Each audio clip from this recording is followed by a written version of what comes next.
با بسم الله الرحمن الرحیم درس خود را آغاز میکنیم، چون در بسم الله الرحمن الرحیم برکت است و از درگاه الله سبحانه و تعالی میخواهیم که بر ما کمک کند تا این درس ها را با همراهی شما بگیریم و از این درس ها فایده ای را به دست بیاوریم. اولین کتابی که ما با همراهی شما آغاز میکنیم این زندگی نامه صحابگان کرام است رضی الله عنهم، الله از آنها راضی باشد. از این زندگی نامه مبارک آنها آغاز مینماییم. قصه اولی که ما با همراهی شما در دست گذشته گرفته بودیم این انس ابن مالک بود. انس ابن مالک چقدر قصه تأثیر بخش داشت که حتی در خواندن آن، در تفکر و تدبر آن آب دیده جاری می‌گردد، چون بسیار زندگی نامه آنها برای ما یک الگوی است و بسیار تأثیر بخش است. اساس خواندن این قصه ها همین است که ما حیات خود را بتوانیم با حیات آنها نزدیک نماییم، حیات خود را بتوانیم الگو نماییم، زیبا و شیرین نماییم. و امروز باشد با فضل و کرم الله سبحانه و تعالی از این قصه صحابگان کرام، قصه دومی از این صحابگان کرام از این کتاب مبارک، سعید ابن عامر الجمحی. سعید ابن عامر الجمحی. تاریخ شناسان و تاریخ نویسان گفتند در حق این شخصیت بزرگ که سعید ابن عامر جمحی رجل اشترى الاخرة بالدنیا، از جمله آن بندگان است که آخرت رو بر عوض دنیا خریده، دنیا رو فروخت و آخرت خود را خرید. و آثر الله و رسوله علی سواهما، و الله و رسولش را مقدم دانست به هر چیز از این چیزهای دنیایی. این را مؤرخان، علماها در حق این شخصیت بزرگ صحابی جلیل سعید ابن عامر الجمحی گفتند. شروع میکنیم به آغاز این قصه مبارک. آغاز قصه مبارک ما زندگی نامه سعید ابن عامر الجمحی. ابن عامر الجمحی از جمله هزاران نفر، هزاران جان و مردانی بود که با دعوت سران قریش یا سرداران قریش به منطقه تنعیم در کنار مکه که جایگیر است برآمدند و شاهد کشته شدن حبیب ابن عدی قصه آن هم خواهد آمد ان شاء الله. یعنی این عامر ابن عامر الجمحی با همراهی این سران قریش در آن منطقه که تنعیم نام داشت که در کنار مکه قرار دارد، این سعید شاهد کشته شدن یکی از صحابگان گرامی قدر که حبیب ابن عدی نام داشت، یکی از یاران رسول صلی الله علیه و سلم بود، شاهد آن گردید. بعد از آن که قریشیان با خیانت او را دستگیر کرده بودند، همیشه اهل کفر همین گونه است، عادل نیستند، هر کار را از پشت خنجر میزنند. و این جوانی و نیروی فراوان او امکان داد که میان مردم راه گشاید و کتف به کتف پیش رود تا به نزد بزرگان قریش مانند ابو سفیان ابن حرب و صفوان ابن امیه و دیگر پیشوایانی که در صف پیش جماعت قرار داشتند به آنجا برسد و به آنجا هم رسید. و این حالت برای او فرصت فراهم آورد، فرصتی را داد که آن اسیری که قریشیان به دست گرفته بودند با غدر و خیانت آن را ببیند. در حالی که به آنجا نزدیک شد، آن اسیر قریشی ها را دید که دست و پایش به زنجیر بسته شده بود. دست و پای این صحابی کرام حبیب با زنجیرها بسته شده بود و در اطراف این صحابی مبارک زنان و کودکان و جوانان او را تیله می‌دادند به سوی میدان مرگ. به خاطر چیز این کار را بر این صحابی میکردند تا از شخصیت محمد صلی الله علیه و سلم انتقام بگیرند. به خاطر انتقام گرفتنشان از رسول الله صلی الله علیه و سلم این صحابگان کرام را با غدر و خیانت دستگیر کرده بودند و می‌خواستند انتقام خود را از آنها بگیرند. و آن قصه کشته شدگان خود را که در جنگ بدر رخ داده بود از این سرداران قریش که میتواند بر قصه زندگی نامه رسول الله باز بگردد، به قصه بدر در آنجا پیدا خواهید کرد که این قصه را ما کاملا بیان کرده هستیم. میخواستن از آن کشته شدگان بدر قصاص بگیرند. وقتی که در آن ازدحام و انبوه بزرگ آن اسیری که با غدر و خیانت به دست آورده بودند به جایی که آماده شد برای قتلش آن را به آنجا رساندند. و این جوان سعید ابن عامر الجمحی که با قامت بلند ایستاده بود، این سعید ابن عامر الجمحی وقتی که نزدیک شد با قامت بلند داشت، به حبیب می نگریست. حبیب کو اسیر بود، در حالی که حبیب رو کشان به سوی داری چوب یا که به سوی چوب، آن چوبی که در آنجا آن رو دار میکشیدند میبردند، که در آنجا زنان و کودکان و همه جمع آمده بودند. فریاد و شوریش و هرچی بود. در میان این قدر شوریش ها، در این قدر آوازه ها، حبیب را سعید نظر کرد و او را دید که استوار است و آرام است و حبیب را شنید که میگوید اگر خواهید مرا بگذارید، اگر خواهید مرا بگذارید پیش از کشته شدنم 2 رکعت از نماز بخوانم. و سوی سرداران قریش و سوی مردم آنجا خطاب کرده ایستاده است حبیب، که پیش از قتلش اگر بخواهید مرا بگذارید که پیش از کشته شدنم 2 رکعت نماز بخوانم، پس این کار انجام میدهید. سپس سعید با قامت بلندش او را دید که رو به سوی قبله برگشت و 2 رکعت از نماز پیش از مرگش ادا کرد. و میگوید سعید که آن نمازی که طرف قبله گشت پیش از مرگش، آن 2 رکعت نمازی که ادا کرد، چی بسا یک نماز زیبا و کاملی بود. و سپس حبیب بعد اتمام نماز رو به سران قوم آورده و گفت، رو به سرداران قوم آورد و گفت به الله قسم، به الله سوگند اگر شما گمان نمی کردید که نماز را از ترس مرگم طولانی کرده ایستادم، آن رو بیشتر و بیشتر طولانی‌تر می‌خواندم. این گونه سخن کرد. آن رو بیشتر و بیشتر طولانی‌تر می‌کردم. و سپس سعید با چشمان خود دید که قومش، قوم حبیب، با حبیب در حالی که هنوز زنده بود چقدر بیرحمانه رفتار می‌کردند. با شخص زنده بسیار زشت و بدرفتاری می‌کردند. هر کسی از کودکان، زنان و مردان در دست خود یک تیغ، یک کارچه، یک چیزی داشت که بدن او را میبریدند. گوشت بدن او را از تنش جدا میکردند در حالی که زنده بود. و بر او میگفت، هر کی بر او میگفت آیا دوست می‌داری که محمد صلی الله علیه و سلم به جای تو باشد و تو نجات بیابی؟ وقتی که او را پاره میکردند زنده، از او میپرسیدند آیا دوست می‌داری که محمد به جای تو باشد و تو آزاد باشی؟ و حبیب در حالی که خون از بدن او جاری میشد، عذاب و مشقت وجود او را فرا گرفته بود، در این هنگام، در این سختی به سوی آن قوم فریاد زده میگفت به الله سوگند، قسم به الله دوست نمی‌دارم که من در میان اهل و فرزندانم در امنیت و آسایش باشم، ولی محمد صلی الله علیه و سلم حتی خاری ناچیز و اندک بر او آزار برساند. قسم به الله من دوست نمی‌دارم که در میان اهل خانواده خود باشم، با آسایش و آرامش زندگی نمایم، ولی بر قدم محمد، بر پای محمد حتی یک خاری خریده شود. کجا بسید این قدر آزار و اذیت؟ هنگامی که این سخن را از حبیب میشنیدند در دهشت میافتند. غضب آنها باز بیشتر میشود، دستهای خود را بالا میکردند و فریاد زنان میگفتند بکشیدش، در حالی که سعید ابن عامر که قصه اوست امروز او را میدید، حبیب را میدید که در بالای آن چوبی که بسته شده بود، به دار آویخته شده بود، به سوی آسمان مینگریست، به سوی آسمان نگاه میکرد و میگفت که اللهم احصیهم عددا، ای الله شماره آنها را یک یک حساب کن، وقتلهم بددا، و آنها را همگی را به هلاکت برسان، ولا تغادر منهم احدا، پروردگار را هیچ یکی از آنها را باقی نگذار. حبیب به سوی آسمان نگاه کرده این دعا را در شأن این کسانی که این گونه ظلم را نسبت اینها کردند که فقط لا اله الا الله میگفتند دعا کرد، در حالی که سعید در بین مردم با قامت بلند بر سوی حبیب نگاه میکرد. بعد از این قدر عذاب مشقت، سپس حبیب نفس آخرین خود را برآورد، جان را به حق سپارید، در حالی که در تن حبیب آنقدر ضربه های شمشیر و نیزه ها رسیده بود که هیچ کس نمیتوانید آنها را بشمارد، هیچ کس شمارش آنها را نمیرفت. آنقدر آن را زده بودند، آنقدر آن را یردار کرده بودند. و قریش به سوی مکه بازگشتند و آن رویدادهایی که با حبیب کرده بودند او را به شهادت رساندند. کارها فراموش شد، یعنی مدت گذشت. اما این جوان نورس با قامت بلند، سعید ابن عامر الجمحی، هرگز این منظره که دیده بود فراموش نمی‌کرد. چقدر با کارچه ها، با نیزه ها، با تیرها او را پاره می‌کردند.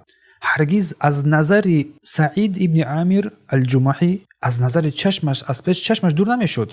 هرگاه می‌خوابید او را در خواب می‌دید و حتی هنگام بیدارین صورتش در خیالش رویش می‌آمد و همیشه حبیب رو زیر در پیش نظرش میدید که در نزد چوبیدار با آرامش، با اطمینان 2 رکعت نماز میخواند. همیشه در پیش نظر سعید این قرار می گرفت و همچنین صدای دعای او را نیز که ضد بر ضد قریش دعا میکرد گوشهایش آن صدا را همیشه میشنید و می ترسید که مبادا بر آنها برقی عذاب فرود آید یا سنگ از آسمان بر سرشان افتد و همگی هلاک بگردند. سپس حبیب بر سعید چیزهایی را آموخت که پیش از آن چیزها را هرگز نمیدانست. حبیب بر سعید آموخت که زندگی حقیقی در عقیده، در جهاد در راه الله است. حتی اینکه اگر انسان به مرگ هم روپرو شود با این عذاب و مشقت هم روپرو بگردد و آموخت بر او که ایمان استوار کارهای عجیب میکند و کارهای استوار ایمان قوی معجزه نما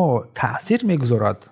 و همچنین بر سعید فهمانید که مردی که یارانش او را با چنین محبت بزرگ دوست می‌دارند جز پیامبری که از جانب آسمان تایید شده است بوده نمیتواند. چون وقتی که به حبیب گفتند که آیا دوست می‌داری که او در جای تو باشد، محمد در جای تو باشد، در جواب یک جواب دندان شکن داد که معشر قریش را در تحرک انداخت. و این هنگام بود که الله سبحانه و تعالی سینه سعید ابن عامر را بر اسلام کشاد. نور اسلام در قلب سعید منور شد و او در میان گروه از مردم برخاست و آشکارا اعلان اسلام را کرد و از گناه‌ها و از بارهای گران قریش بیزاری جست. از بت‌ها، از معبودان باطل و هر چی که غیر الله عبادت کرده میشد از همه آنها بیزاری جست. از آنها روی گردانید و بر دین الله سبحانه و تعالی داخل گردید. این سعید ابن عامر سپس بر مدینه منوره هجرت کرد، با رسول الله صلی الله علیه و سلم همراه ماند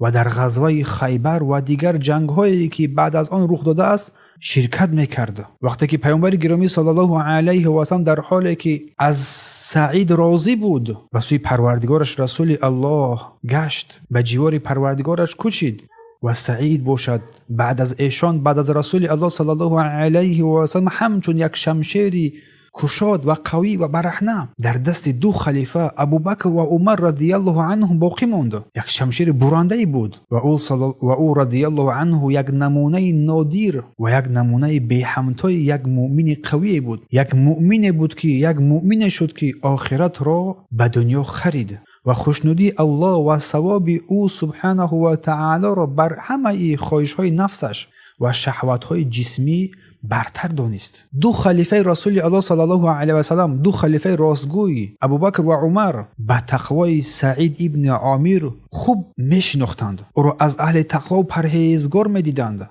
و به نصیحت‌های سعید هم این دو خلیفه گوش می‌انداختند و سخن سعید را خوب می‌شنیدند. و در آغاز خلافت خود عمر ابن خطاب رضی الله عنه با سعید ملاقات کرد و سعید بر او گفت ای عمر تو را وصیت می‌کنم که درباره مردم از الله بترسی. یک مرد جوان عمر را وصیت می‌کند ای عمر من تو را وصیت می‌کنم که درباره مردم از الله بترسی. و این وصیت تا روز قیامت بر بزرگان و سرداران و رهبران باقی میماند. و در راه الله از مردم هم نترسی و ای عمر سخنت به عملت هم مخالفت نکند، زیرا بهترین سخن آن است که عمل آن را تصدیق کند. و سعید سخنش را، نصیحتش را باز بر عمر ادامه دادن گرفت و گفت ای عمر راه خود را به سوی آنهایی بگردان که الله مسئولیت آنها را بر دوش تو گذاشته است، چه آن کسان که تو بر آنها مسئولیت داری چی دور باشند و چی نزدیک باشند. ای عمر برای آنها همان چیزی را دوست بدار که برای خود و اهل خانواده خود دوست می‌داری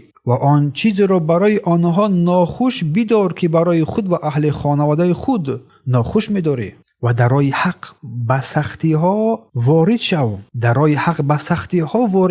یعنی در راه حق حتما به سختی ها انسان ملاقات میشه، روپاره میشود و از ملاقات هیچ ملامت کننده در راه الله نترس. وقتی عمر این نصیحت را شنید بسیار نصیحت زیبا و او را پذیرفت و این هنگام گفت ای سعید کی میتواند چنین بکند؟ یعنی که این نصیحت کرد بر عمر وزنین تافت، گفت کی میتواند چنین بکند؟ و سپس سعید در جواب گردان و گفت این کار مردی مثل تو میتواند انجام بدهد. تو ای عمر، کسی که الله او را بر امور امت محمد صلی الله علیه و سلم والی گردانیده است و میان او و الله هیچ پرده و هیچ واسطه نیست. و آنگاه عمر ابن خطاب رضی الله عنه سعید را دعوت کرد تا او را در اداره کارهای مسلمانان یاری بدهد. یعنی عمر را در اداره کارهای مسلمان یاری بدهد، دستیاری دراز نماید. و بر او گفت ای سعید من تو را به اهل حمص والی یعنی همچون حاکم تعیین میکنم. این هنگام سعید گفت ای عمر، تو را به الله قسم میدهم که مرا به فتنه یعنی به این آزمایش منصب گرفتار مکن. از منصب میترسید. عمر در این هنگام خشمگین شد و گفت وای بر شما، وای بر تو، این مسئولیت سنگین رو برگردن من میگذارید؟ گذاشتید و سپس من رو باز تنها میگذارید؟ سپس فرمود که به الله قسم تو رو رها نمیکنم. ای سعید، من تو رو رها نمیکنم. پس او را والی و حاکم و راهبر حمص تعیین کرد و گفت آیا برای تو موز یا معاش معین بکنم؟ سعید در جواب گفت ای امیرالمؤمنین، من آن را برای چی میخواهم؟ یعنی برای چی بر من موز میدی؟ من این موز را چیکار میکنم؟ زیرا سهم من از بیت المال از نیازهای من هم بیشتر است. یعنی از بیت المال چیزی بر او داده میشد. سپس به سوی حمص روانه شد بعد آنکه که این مسئولیت را بر دوش خود گرفت. و این سخنانی که سعید ذکر نمود از زهد و پرهیزگاری بود. از زهد و پرهیزگاری سعید ابن مائب عامر شهادت می‌دهد و او این منصبی که بر دوش او گذاشته شد، این منصب را وسیله آبرو و مال نمیدید، بلکه آن را یک مسئولیت بزرگی میدانست. ای کاش همه منصبداران این را میفهمیدند. آن را یک مسئولیت بزرگ میدانست که انسان در روز قیامت برای آن نزد الله سبحانه و تعالی جواب خواهد داد. از همین سبب از حاکمیت میگریخت، نه از ترس کار بلکه از ترس حساب و کتاب در نزد پروردگار. سپس دیری نگذشته هنگامی که والی قرار گرفت در حمص، دیری نگذشته از اهل حمص که امیر مؤمنان با آنها اعتماد داشت، مردم اهل حمص نزد عمر ابن خطاب رضی الله عنه آمدند. عمر با آنها گفت نامهای فقیران خود را برای من نویسید. یعنی آن کسانی که در اهل حمص فقیر هستند، بیچاره و نیازمند هستند، نامهای آنها را برای من بنویسید تا نیازهای آنها را من برطرف بسازم. یعنی هر فقیری که در دیار حمص است، نامهای آنها را کتابت نمایید تا که من اینها را یک مبلغ گذاری نمایم تا که اینها حاجتهای خود را برآورده کنند. و آنها این هنگام یک رویخط پیشنهاد کردند که در آن چنین نوشته شده بود فلان و سعید ابن عامر همچنین امیر مؤمنان حاکم و راهبر، نام او در جمله فقیران کتابت شد. عمر در این هنگام گفت سعید ابن عامر کیست؟ گفتند ولی ماست، حاکم و راهبر ماست، در خطی کم بزاتان کم بغلان نام او. عمر این هنگام در تعجب افتاد و گفت که آیا ولی شما فقیر است؟ ولی شما بیچاره و مسکین نیازمند است؟ گفتند که بله به الله سوگند بله، از جمله فقیران است. روزهای زیاد میگذرد که در خانه اش آتش برای پختن طعام افروخته نمی شود. روزها میگذرد از خانه او دود آتش که برای طعام آماده می شود، از خانه او دود آتش هم نمی براید. هنگامی که عمر این سخن را شنید، چنان گریه کرد که اشکش ریشش را تر کرد. ریشش پر از تری آب شد. سپس 1000 دینار را در خلطه گذاشت و گفت سلام مرا به او، به سعید ابن عامر الجماعی برسانید و بگویید که امیرالمؤمنین این مال را برای تو فرستانده است تا با واسطه این مال نیازهای خود و خانواده خود را برآورده بسازی. پس این مردم، این هیئت، این خلطه دینارها را نزد سعید آوردند. وقتی که سعید به آن نگریست و دید که پر از دینار است، آن را از خود دور میکرد و میگفت این لله و این الیه راجعون. ما از آن الله هستیم و به سوی او باز میگردیم. گویا این که در خاندان او مصیبت بزرگ آمده باشد، به سرش آمده باشد. همسرش ترسان از جای در حال برخاست و گفت ای سعید چی شده است؟ چون این کلمه این لله و این الیه راجعون هنگامی گفتم میشد که اگر مصیبتی بر خاندان بیاید. هنگامی همسرش این را شنید از جایش برخاست و گفت ای سعید چی شده است؟ آیا امیرالمؤمنین وفات کرده است؟ گفت نه، از این هم مصیبت بزرگتر. زنش گفت آیا مسلمانان در جنگ شکست خورده‌اند؟ گفت نه، از این هم بزرگتر. گفت آیا پس چی چیز از این بزرگتر است؟ سعید گفت دنیا به نزد من آمده است. دنیا به نزد من آمده است. سعید گفت که دنیا به نزد من آمده است تا آخرت من رو ویران بکند و فتنه به خانه من داخل شده است. همسرش سپس گفت که پس از آن خلاص شو، از این مبلغ، از این مال خلاص شو. اما همسرش نمیدونست که سخن درباره چی میرود. درباره این دینارهای 1000 دیناری که عمر روان کرده است میرود سخن. نمیدونست از این. سعید گفت آیا در این کار با من کمک میکنی؟ گفت بله، چرا نه؟ همسر وفادارم بینید. سپس سعید دینارها را گرفت و آنها را به چند خلطه خرد تقسیم کرد، چون زیاد بود، و همه‌اش را میان فقیران مسلمانان تقسیم نمود. پس این است نمونه از زهد صحابگان گرامی و گرامی داشت. آنها دنیا را در دست داشتند، نه با دل. مال آنها را صاحب نمیشد، بلکه آنها مال را برای رضای الله سبحانه و تعالی صرف میکردند. و سعید ابن عامر رضی الله عنه از آن میترسید که ثروت قلبش را به دنیا مشغول سازد و او را از آخرت غافلگیر نماید.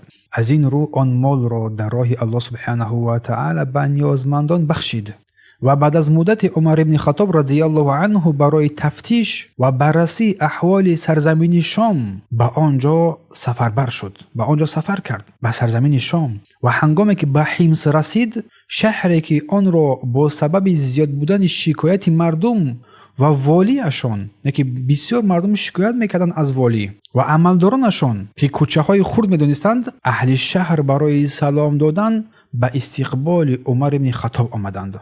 عمر از آنها پرسید والی خود را چگونه یافتید؟ یعنی والی شما چگونه انسان است؟ آنها از سعید ابن عامر شکایت کردند. از سعید از والی خود شکایت کردند و 4 چیز را ذکر نمودند. عمر میگوید که من آنها را با والی اشان جمع کردم و از الله خواستم که گمان نیکی مرا درباره او، یعنی درباره سعید ابن عامر، باطل نگرداند، زیرا با سعید ابن عامر بسیار اعتماد داشت. و هنگامی که دید که به سرزمین شام آمد، عمر رو دید که مردم از او بسیار شکایت میکنند، والی رو هم فیراد کرد، سعید رو فیراد کرد، همه رو جمع کرد. مردم از او از 4 چیز شکایت میکردند دائما. و سپس عمر دعا کرد که پروردگار، آن کسی که من او رو والی حمص داشتم، نسبت او گمان نیک داشتم، باطل نگرداند. سپس میگوید که گفتم از والی خود چی چیز یا که چی شکایت دارید؟ از او چی شکایت میکنید؟ گفتند که او تا دیر شدن روز نزد ما نمیبراید،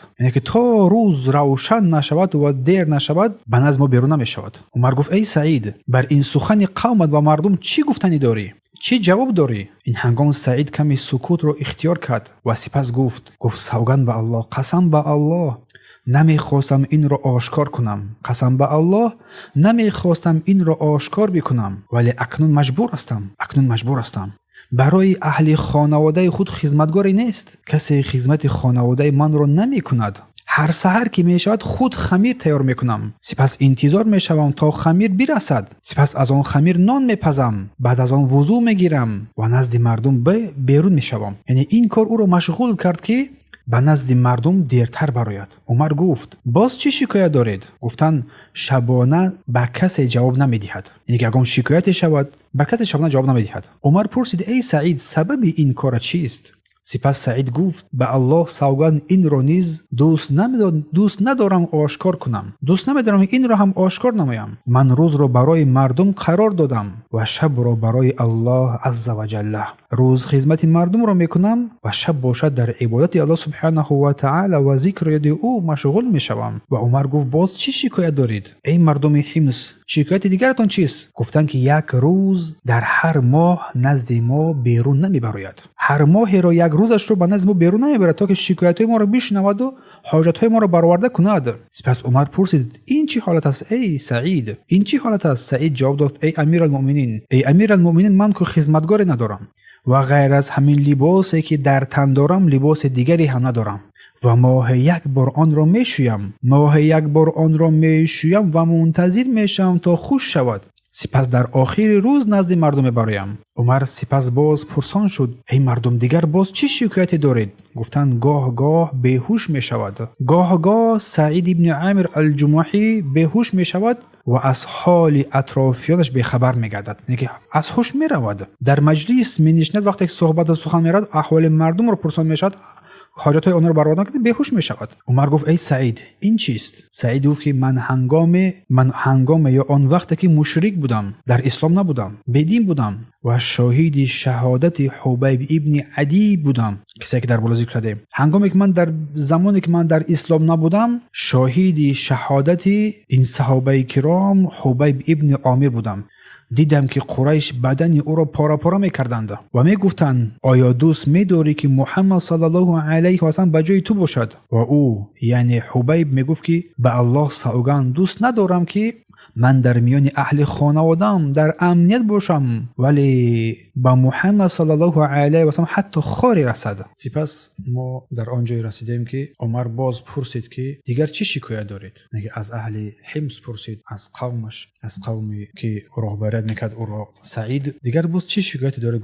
گفتن که گاه بیهوش می شود. مردم گفتن که گاه سعید بیهوش می شود، گاه بیهوش می شود و از حال اطرافیانش بیخبر می گردد. عمر گفت ای سعید این چیست؟ ای سعید این چیست؟ این چی مشکلی است؟ سعید در جواب گفت که من هنگامی که مشرک بودم، یعنی در اسلام نبودم، شهادت حبیب ابن عدی رو دیدم.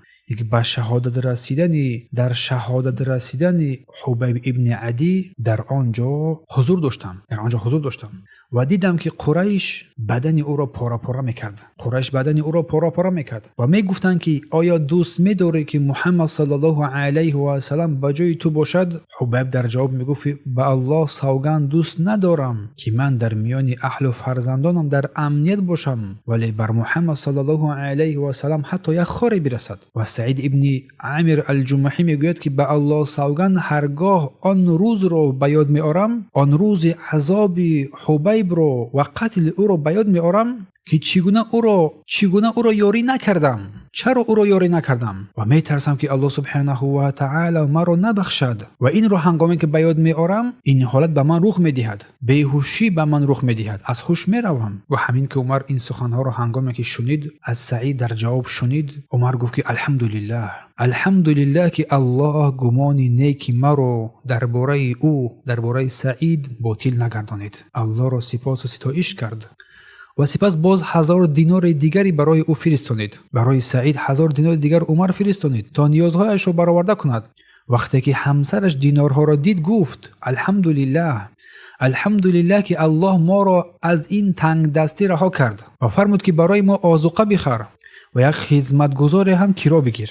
همسرش گفت وقتی این پول بسیاری را دید. و سعید در جواب سپس گفت که آیا نمیخواهی کاری کنم که از این بهتر باشد؟ از این آذوقه‌واری و از این زیبایی‌های دنیا، از این بگم خدمتگزاری‌ها داد نمیخوای بیشتر کار بهتر انجام بدهیم؟ همسرش گفت که آن چیست؟ چی از این بهتر باشد؟ سپس سعید گفت این مال رو به کسی بسپاریم که در روزی سخت‌ترین احتیاج ما آن را داشته باشد. یعنی این رو ما بر کسی بدهیم، امروز صدقه‌اش بنماییم و آن روزی که روز سخت است، روز دهشت دشوار است، آن روز بر آن نیازمندی ما به پیش ما بیاید، چون صدقه در آن روز برای انسان نفع میرساند. و گفت چگونه؟ زنش حیران موند. چگونه؟ گفت آن را همچون قرض نیک به الله بدهیم. به الله اینو قرض بدهیم، قرض حسنه میگویند. میگه بر کسی میدهیش همون تا میدهیش دیگر.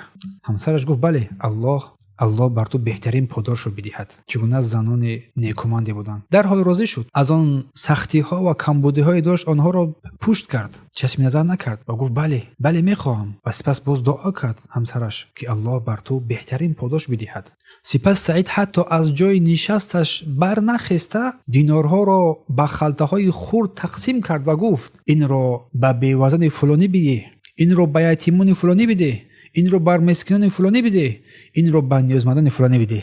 همینطور تمام آن مال را در راه الله سبحانه و تعالی تقسیم کرد. رحمه الله سعد ابن عامر الجمحی را، یک جمله از کسانی بود که دنیا را به دست آورد نه به دلش، آخرت را در عوض دنیا خریداری کرد، آخرت را برتری دانست. الله سبحانه و تعالی از سعد ابن عامر الجمحی راضی بود که او از جمله کسانی بود که دیگران را بر خود برتری می‌دانست، در حالی که خود از جمله نیازمندان بود ولیکن چیزی را قبول نمیکرد و بر نیازمندان عطا میکرد آن چیزی که داشت. حتی روزها از خانه وی دود آتش نمیبرآمد، گرسنه را طعام میداد، ترسیده رو امان میبخشید، پناهجوی رو پناه میداد. الله سبحانه و تعالی از او راضی باشد. این از قصه سعید ابن عامر الجمحی رضی الله عنه. الله سبحانه و تعالی از او راضی باشد و بر ما توفیق بدهد که از این قصه ها پند و عبرت های بگیریم و زندگی نامه خود را با آنها نزدیک بسازیم. الله سبحانه و تعالی صحابگان کرام را همگی را رحمت و مغفرت نماید و آنها را جایگاه مقام آنها را بلند بسازد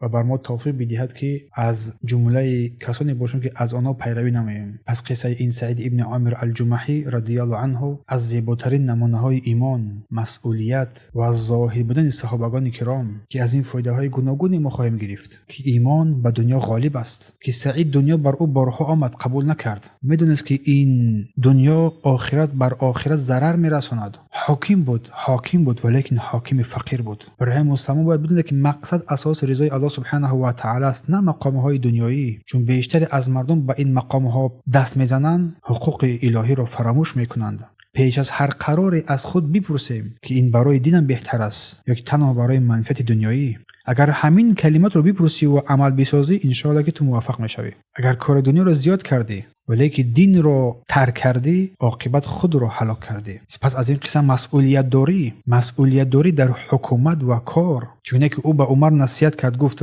از الله بترس، از مردم نترس. پس هر کسی مسئول است، پدر بر پسر، مادر بر فرزندان، معلم بر طلبه‌ان، راهبر بر اهل شهر و دهه و ناحیه. هر وظیفه همچون امانت در دست توست. و دیگر از قصه سعید می آموزم که پنهان داشتن نیکی ها. پس عملهای نیک برای نشان دادن نیست، برای الله سبحانه و تعالی است. و زهد او رضی الله عنه، استفاده درست دنیا. حتی وقتی پول می آمد او رو با فقیران عطا می کرد. مال باید در خدمت انسان باشد، نه اینکه مال صاحب دیلش بگردد.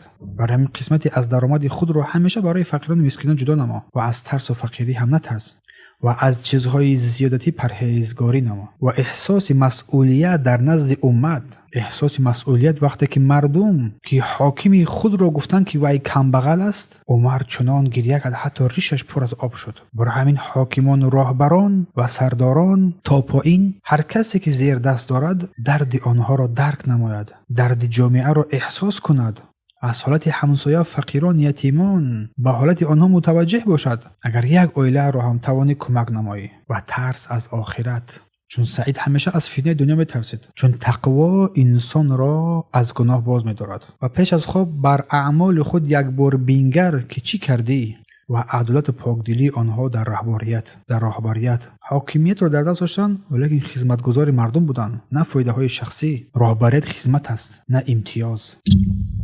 همچنین اگر تو راهبریت جامعه رو به دست داری، شهر و ناحیه رو هم به دست داری، در خانه هم خدمت کن، نه ظلم. به دیگران آسانی بیارو، نه دشواری. چون سعید حتی در خانه خود، در داخل خانه خود خدمت عائله خود رو هم میکرد. پس دنیا رو با آخرت فدا کن مثل سعید ابن عامر و با اخلاص عمل کن و مسئولیتی که داری آن رو هم احساس نما و زندگیت رو برای الله سبحانه و تعالی برپا نما و توفیق جانب الله سبحانه و تعالی است. این از قصه سعید ابن عامر الجمحی. اگر که زنده و سلامت باشیم، درس دیگر قصه نوبتی ما طفیل ابن عمرو الدوسی است. قصه طفیل ابن عمرو الدوسی رضی الله عنه بسیار قصه جالب و نیکویی است که ان شاء الله که این را ما درس که با همراه شما میگیریم. سبحانك اللهم و بحمدک اشهد ان لا اله الا انت استغفرك و اتوب الیک.